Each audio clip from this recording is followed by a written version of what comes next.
Welcome back to the Success Catalyst podcast. I'm your host, Nina Robert, and in every episode, I talk to successful entrepreneurs, coaches, and business owners about their success journey, their goals, and sources of inspiration. And we share with you many golden nuggets and valuable tips that will help you build your dream episode by episode. My guest today is a renowned relationship coach dedicated to helping individuals and couples achieve fulfilling relationships. With a background in psychology, Kimberly combines compassion and practical tools to empower her clients. Inspired by her own experiences, she offers insights in dating, communication, and conflict resolution. Kimberly also shares her expertise through workshops and online platforms touching countless lives. Welcome, Kimberly. I'm very happy you're joining me on this episode, and I'm excited because I know I'm going to learn a lot. Oh my goodness. Well, Nina, thank you so much for your generous invitation to join you here and talk about one of my most favorite subjects, and that is relationships. Well, can you tell us a bit about your own journey and what led you to become a relationship coach specifically for high achieving women? I love this question because sometimes, I think in our experiences, we're like, whoa, once we get the puzzle put together. So, for me, it started very early, and I think earlier than I really consciously know. But I will start at age 15 Mhm. when I was afforded an opportunity in my high school to work with children. Okay. So I had been part of a program that the school offered off-site, but they had someone in the community that they wanted to connect me to. And so, of course, my saying yes to myself started very early in life. I said yes.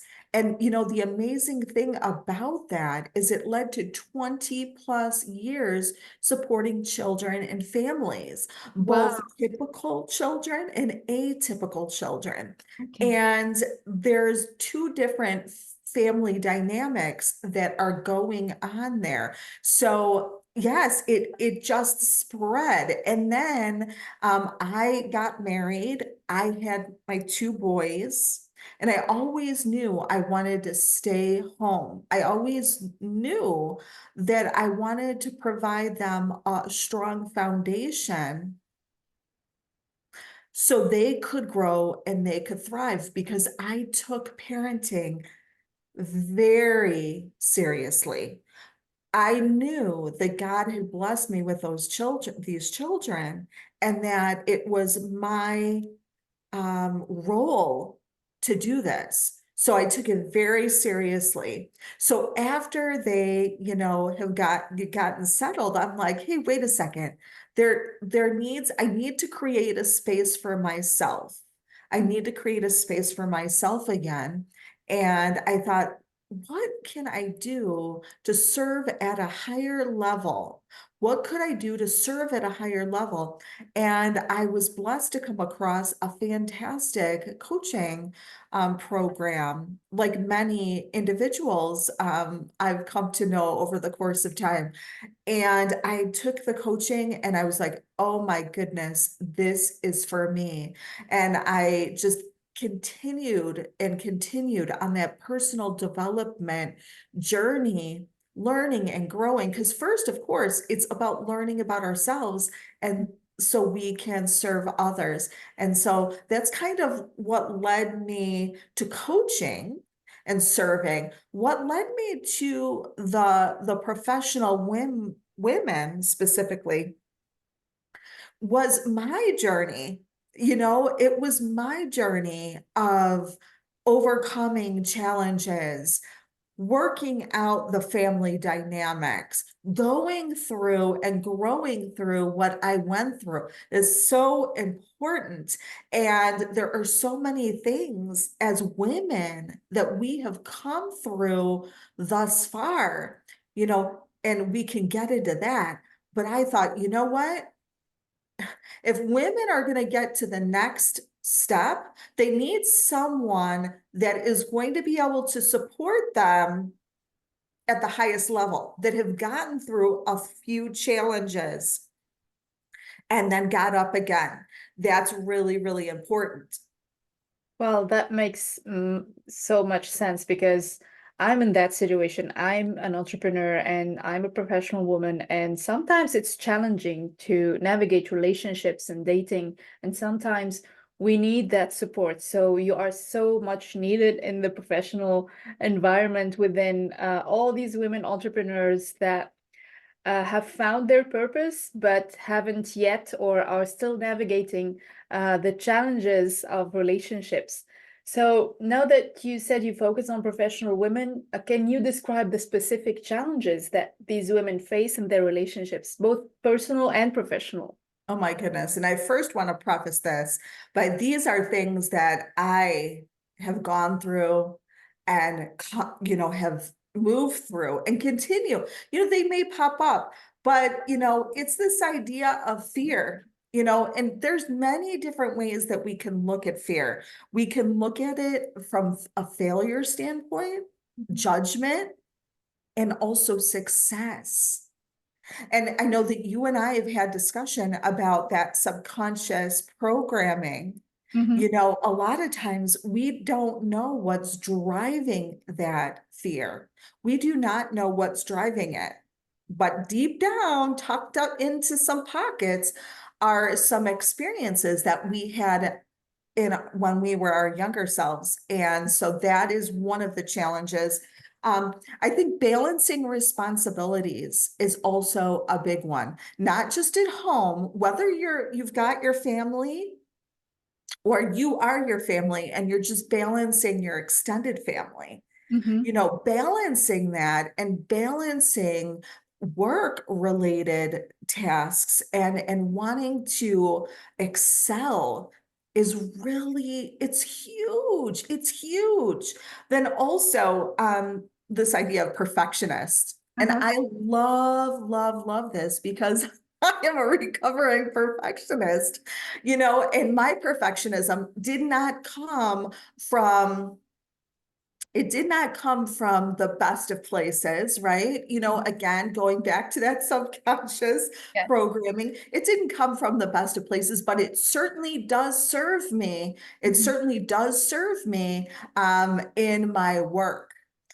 Whether I'm supporting startups or I'm part of larger organizations that are asking for my input, or if it's just serving my clients, it helps.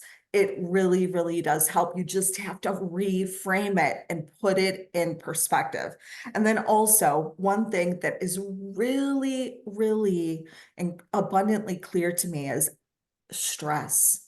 Mm-hmm. We've been talking about it for a really long time, and we usually talk about it in relation to our health, which is it's huge because really, honestly, this is a little bit out of my wheelhouse, but I do read quite a bit, and those statistics are very high for what kind of monies they're putting into the research for us ladies Yeah. in terms of our health. So it's really important from a relational standpoint for us to really learn how to, I say, manage the monkey mind, Mm-hmm. because when we do that and we understand ourselves from a stress perspective, and we're able, like for me, I am a high stress person. That is because either in utero or out of utero, I took in a lot of stress. Okay. So knowing that, I have to work extra hard to manage Mm-hmm. and lower it. But yeah, those are some of the challenges that these ladies are facing, that I'm facing, but continue to come through. Well, all of these resonate with me so much. I've been through almost all of these challenges, and I know at least a few women who also are facing all these challenges. be it with day-to-day stress, perfectionism. I love what you said about being a recovering perfectionist. That's amazing. I love that expression. Or stress management. And as you said, it all begins by being aware of what's going on. Then you have the choice to manage it, and then you are more knowledgeable and more aware of the situation. So you are consciously choosing, or at least acknowledging the stress, acknowledging its source, and then managing it afterwards. But all with being compassionate to yourself. I believe that's very important. Absolutely, absolutely. And knowing that a lot of times what happens is these dynamics are intertwined. They're Mhm. happening all kind of at the same time. They're working. And because we're so in our own stuff, Mhm. it's so important to take a step back in total silence. And I know there's some ladies that'll be listening saying, yeah, right, I've got 3 kids under the age of 10, or I have this, or I have this competing priority. A lot easier said than done. But I love this book by Dr. Benjamin Hardy, 10x is better than 2x. Mhm. And it is really powerful because we can compound our time, right? And so that's something that we definitely can talk about in future conversations. But it's important to really, really take that time for yourself. I love what you said about being aware of your self-worth and staying compassionate and really acknowledging all these challenges. So let's dig deeper. Why is self-worth so crucial in navigating these challenges, and how does a lack of self-worth impact relationships? Oh my goodness. The research is endless. The research is endless. And we don't want to stick, because we don't want to put anybody in a box. That's Mhm. very important. But it doesn't matter whether I'm talking about myself or I'm talking about a client or someone that I've worked with in the past or someone that I'm on a team with. Mhm. If you really listen, if you're really listening and you're really intentional about your listening, everything comes down to a self-worth issue. We can sugarcoat it, we Mhm. can call it something else, but I'm all about being very direct and straightforward and saying, if you want to embrace personal development, if you want to improve, Mhm. then you must pull it out from the root. You must.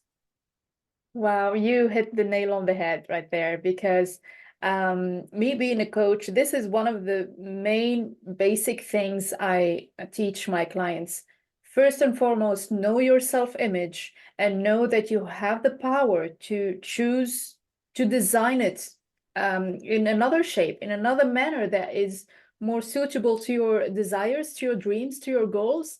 But most people are, first of all, not conscious about this self-image or this self-worth that they are projecting subconsciously to everyone else.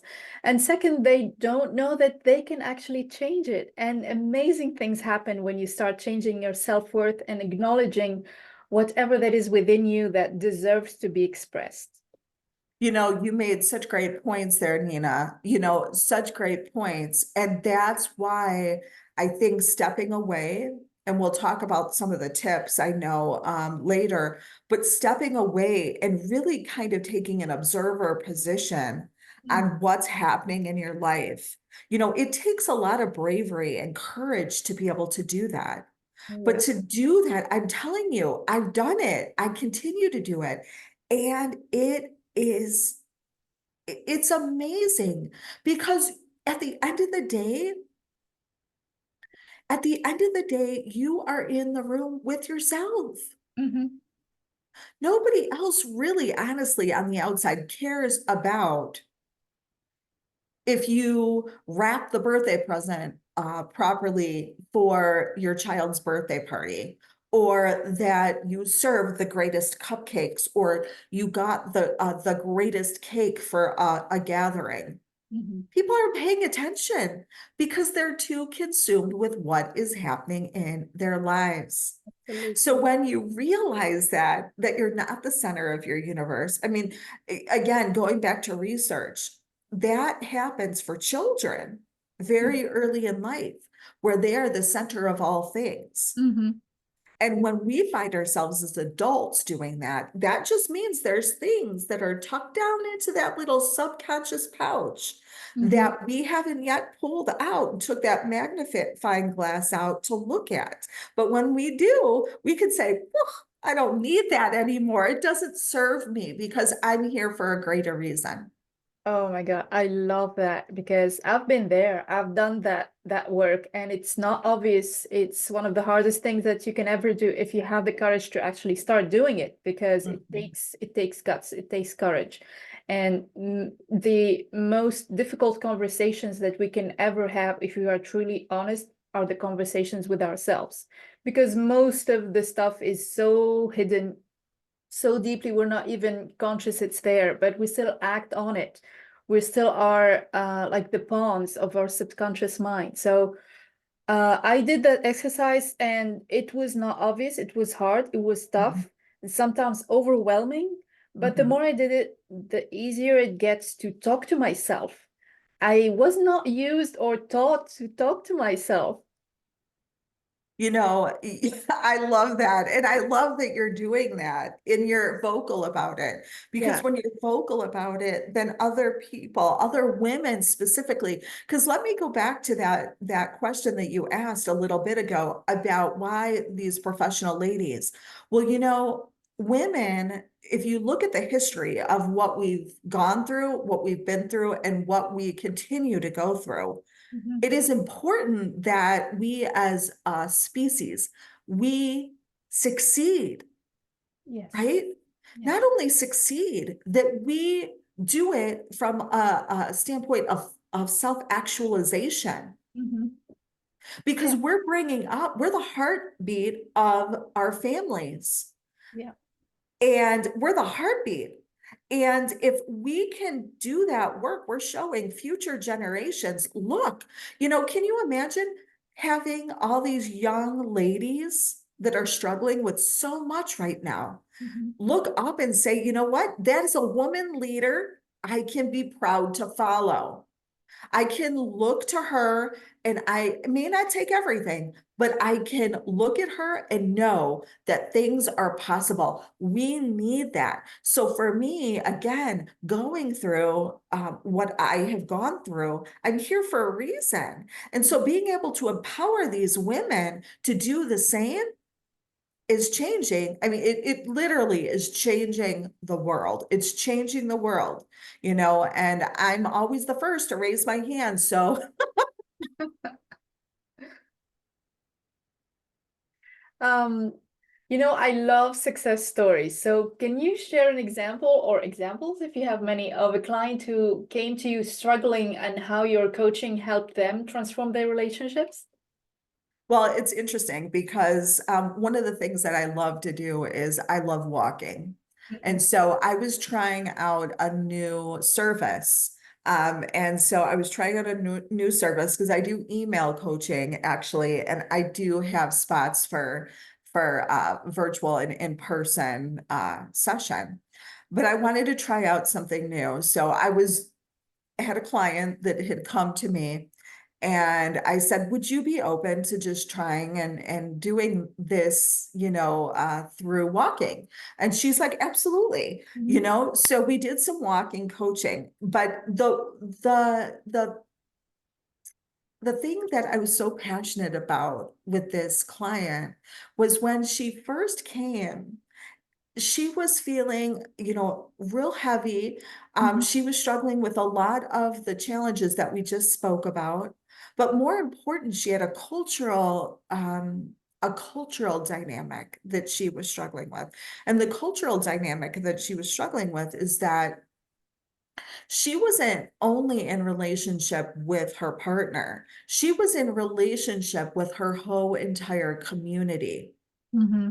And when she was in relationship, so it's not just, like when we're saying like, oh, I wish my partner would see me. I wish he would hear me. It wasn't just that dynamic. It was the dynamic that she was also faced with the judgment Okay. of those in her community. Mm. And so by the end of our coaching session, I was witness to just such a beautiful transformation Wow. that now, again, and I say this because people sometimes will come to coaching and they think that they're putting their trust, know, like, and trust in that person's hands. They're going to fix everything. And I'm here to say that is not what coaching is about. Coaching is about insightful guidance, insightful guidance. And this guidance is helping you to come up with your own answers. So by the end of this coaching experience, I'm telling you, just beautiful, because again, it's being brave and courageous and knowing that you have this all inside of you. Mm-hmm. It's just that you have to be willing to tap into and allow it to come out, and know that it's not going to come out just by saying, okay, I spent an hour, this is good enough. Yeah. This is our journey. This is our journey. I love that definition of coaching because yeah, being with a coach and spending a few hours being coached does not mean that, yes, you invested the time and effort and now the problem is going to resolve itself. Now that you know what the problem is, you still have to take action. You still have to follow that guidance that the coach is giving you. So yeah, that's an amazing story. Thank you for sharing that. Yeah, let me ask you another question. Can you offer our listeners one or two actionable tips that they can implement right away to start building their self-worth and improve their relationships? Oh, I love it. I love it. Well, can I give 3 or 4? Absolutely, please. Okay. So if you're not writing yet, and it doesn't have to be anything formal, but if you're not writing, just even 2, 3, 4, 5 minutes a day. And if you're not a writer, I transcribe it into the phone. If you're walking, if you're taking your run and you're cooling down, if you have 5 minutes, speak into your phone. Just speak into your phone, and you can call that your journal. Mhm. But do that, and do it now, because what happens is we are containers, and there is space in our container, right? There's only so much space in our containers. We have our organs, we have our blood, we have our blood vessels, but we also are full of energy. Mhm. And by writing things down, you're allowing it to come out, to Wow, create space for new things to come in. I love that. So, right. The other thing is, if you have not done something creative, Mhm. I encourage you to explore your creative self. You might be saying, oh my gosh, with all these competing priorities, how in the world am I going to tap in to create? I'm not creative. That's our first thought. No, Yeah. you are creative. And you know what? You can do it. You can do it, even if it is 20 to 30 minutes. Because I am telling you, just like the writing practice, when you tap into your creativity, and it Mhm. can be anything, it doesn't have to be drawing or painting. It can be writing. I do it in my garden. It shows up. It's like I have this small space. How can I get creative and maximize this, right? That's Absolutely. creativity at its finest. Get creative. Do it today. I tell you, you will expand your being. You will expand your being. I love it. Then also, I say get in nature. Get in nature. If you are like, ooh, I don't like it, the bugs are bothering me, I don't want to get bit. I'm telling you, find a time of day that you can do that. And I'm telling you, Even if it is just going outside in your backyard, Mhm. get outside. You can do it with the kids. Get outside, explore, look at the trees, look at the grass, look at the leaves, hear the birds singing. And by the way, for your guests that are listening, if you haven't gotten the Merlin app, get it. It's free. You download this Merlin app and you can listen to the birds. You put the app out, it recognizes what the bird is singing, Oh, I love that. and Okay. that's it. So it's not like you have to go to Google, you have to get on the computer. You can just sit with nature, and there's so many different ways that you can commune with it, and it's the best. Beautiful. Thank you. Thank you so much. I love these pieces of advice. Really, really resonating with me, and I believe with everyone else, because I deeply believe that we are all creative beings. We just do not acknowledge that part of creativity that we have. Like me, for example, since I was young, I was told that, okay, you're good at math, so you're gonna become an engineer, and then, yeah, you're a rational person. Painting and music and literature, that's nice, but it's not for you. Like, you have to focus on being a left hemisphere kind of person. And I said, okay. So I did my engineering studies and I got my degree and I started working, but eventually it had to come out. I had to express it. If you don't express it, it will just stay stagnant. It's stagnant energy. It's not good. It doesn't feel good. You know what, though? I love what you said, Nina, because see, here, this is what's happening. It's like denying part of yourself. Yeah. So let me tell a quick, can I tell a quick story? So my son, he is very mathematical. He Mhm. loves math, but he said he wanted to take a shop class. So I said, sure. So he took the shop class. He brought home this beautiful cutting board, Nina, Oh. this beautiful cutting board. Again, he is left-brained, Mhm. but he has a right brain. Absolutely. And we want to exercise both of those. And for the adults that are listening, you can do it today. Like Nina was expressed, you can do it today. You can start exercising. You know, we're exercising our body. We need to exercise our minds. We can do it today and bring the two hemispheres together. I love that. Oh my God, I love it so much. And I do many exercises to stay fit, like for the right hand, for the right side and for the left side of my brain, because both are important. If not, we would have been born with just half a brain, and these people are left brained and these other people are right brain. One of the exercises I do is that I try to write with my non-dominant hand Mhm. every day, and you won't believe the progress that I made since I started writing. Like, I kept everything on a tablet so I can, compare. At the beginning, I struggled so much, but just after a few days, the neural paths are starting to wire inside my brain, and it all works like magic. Oh my God, now I can use both my hands. That's amazing. Oh my God. You know what, Nina? That is so powerful. And I want your listeners to just sit for a minute here. Because we're talking relationships. This is very important, but we're also talking about our brain health. Now, this is just an interest for me, Mhm. and it's outside of my expertise. That which you just said is creating longevity for our lives. Oh yeah. Because think about it, not only are you denying part of yourself when you don't activate your creativity, when you don't activate your imagination, Mhm. but you're also, there's other things that are going on inside that right hemisphere. And we can't get into it today, but there's research. So I encourage you to explore that research. But Mhm. there's things that are going on that need to be activated, because what we use, we lose.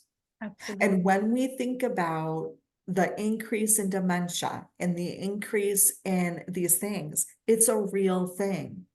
It's Oh a yeah. real thing. So Oh I yeah. love that you're writing with your non-dominant hand that is creating those connections and strengthening the brain. I love it.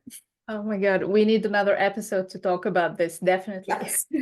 We do, because it's so important. You know, we talk about our health physically, but we really need to prioritize it mentally. Mhm. So when we're talking about things like the stress, the point, you know, the pain point of stress, we really need to peel that back, right? And we're not meant to live in isolation, we're meant to live in community. So why do that by yourself? You don't have to. You can do it with a community. You don't have to take that all on and say, "Oh, wait a second. You know, another thing on my to-do list, you know, like what gives?" No, you do not have to do it on your own. You are fearfully and wonderfully made for a reason, for a reason. Oh, I love that. And I think this is one of the successful women's paradigm that, yeah, I can do everything by myself, so I have to do everything by myself, but you actually don't. You can ask for help, you can hire people to support you, you can be in a community with other women or other people to support you and listen to you. And you can also use other people's expertise like yours, Kimberly, and get support and get coaching. Because just because we are successful does not mean that we don't need help, does not mean that our mental health can do much better, that our stress level can get a little help, that our physical health also is depending on whatever level of stress we are living in, whatever level of busyness or overwhelm that sometimes we live in from day to day. And being a woman in business is really not obvious, especially with now that everything is looks easy. The responsibility, I think, is much greater because we are supposed to be in a relationship, get married, have kids, take care of our home, build a strong community, with your family, with your neighbors, with your friends, get out and see people, have a social life, and then stay fit, and also have your business or have your 9 to 5 job and excel in it and get your promotion and get your income and realize your dreams and travel. And I mean, okay, but there's no time to do all this. You know, my head was spinning as you were talking, but it was also coming up because I'm very solution oriented. It was also coming up with a solution. And I just want to, again, another tip to throw out. When I'm talking about some of these things, when Nina is sharing about some of these things, it's important to know that we can get a lot of bang for our buck, right? And what do I mean by that? So I mean, you go out in nature, right? Why can't you bring the kids? And why can't you put in your time in your relationship with your kids while you're getting your exercise? Same thing with your mind. You know, why can't you do Sudoku, or you can do some of these other things with your kids? I love this. I call You this. can get a lot of bang for your buck. You know, you can relate to your children. Oh my God, do you know how many things that can be, um, how many things can be accomplished at the dinner table? Mhm. How many things? Oh my gosh. You could you could plan vacations. You can find out what they're doing in their lives. You can nourish your bodies with healthy food. You can commune and fellowship with them by preparing the meal together. You can have fun and tell jokes, develop a new skill, develop a new idea for game night. I mean, there's just so many things that can happen. So when we're talking about all of these things in isolation, they're really not isolated things. They're things that we can compound, like build in. So you're getting more bang for your buck. So you want to build more creativity. Like I used that example with my son with the woodworking. Why not do a project together? He's Mhm. getting his creativity. You're getting your creativity. You're bonding together. You know, you're bonding together Mhm. and building a lifelong relationship. Bonding, that's It, important. I mean, it just, yeah. I mean, I love this idea because not only it's an opportunity for bonding, since we don't have a lot of time to spend with our families anymore, but it's also great and smart time management way of, doing many things at the same time, having dinner and then learning from each other and plan the next activity we're going to do, or just preparing the meal together and learning a Yes. new recipe. That's so fun. And I love that. I love that idea. And I love what you said about the recipe piece, because the recipe, you're learning math. Yeah, So absolutely. there's so much happening. I love that. I love that. Now, as we wrap up, what are some final words of encouragement that the women listening to us might be feeling lost in their relationships could use? Okay. You're not alone. You're not alone. That is a lie. That's why I said manage your mind here. It's a lie. You're not alone. Connect in with whatever your higher power is, Mhm. right? And remember, you can't believe everything this thing does. Oh, yeah. You cannot believe it, because on most days, it's a bunch of malarkey. It's just not true. So Absolutely. you can't believe it. And I say, today, one of the most important things is you can get outside and breathe fresh air. You can change your state in a matter of minutes. Mhm. And last but not least, you grow through what you go through. Oh, I love that. That's it. That's it. And we're all here doing the same thing. Stop Oh, looking at Instagram, stop looking at all of these things, because they're nothing but lies. oh yeah. Oh, yeah. They're Absolutely. nothing but lies, again, to fill this with stuff that it doesn't, I mean, it's just not important. I love that. You grow through what you go through. That's Mhm. very good advice. I love it. So yeah, I agree, because we do need the courage to go through whatever challenge that's facing us and not repeating the same patterns over and over again.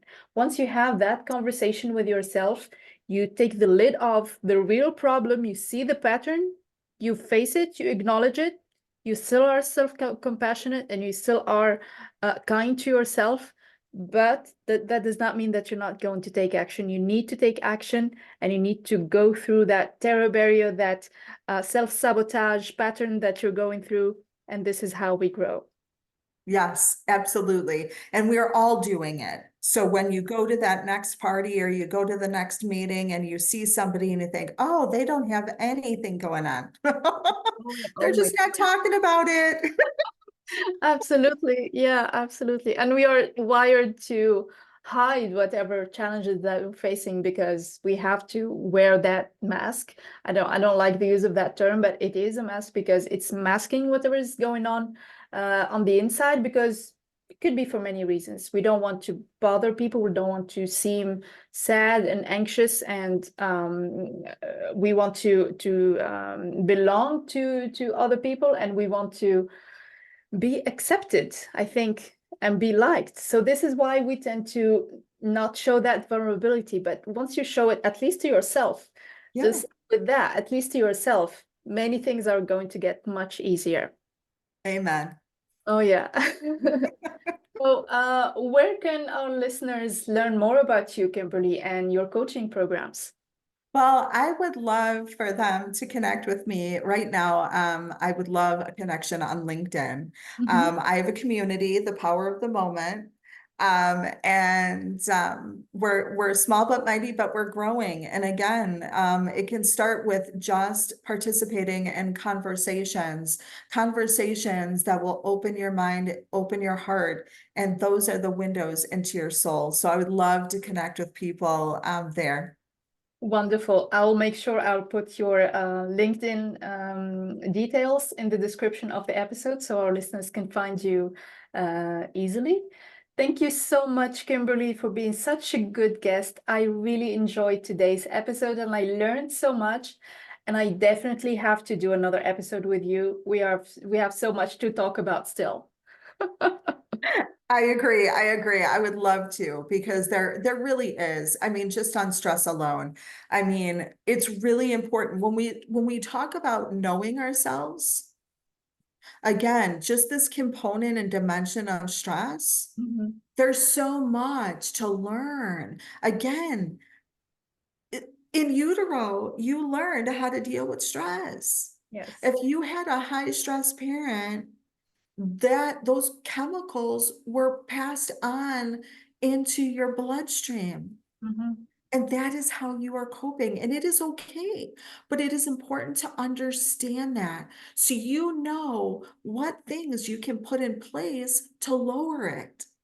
It's very important to be able to lower your stress levels and just acknowledge it. That's how you were made. And you were fearfully and wonderfully made, but that's how you're made and you need to honor it. So, yeah, I look forward to having future conversations with you, Nina. Absolutely. Me too. Thank you again, Kimberly, and thank you to all our listeners. We'll see you again in the next episode.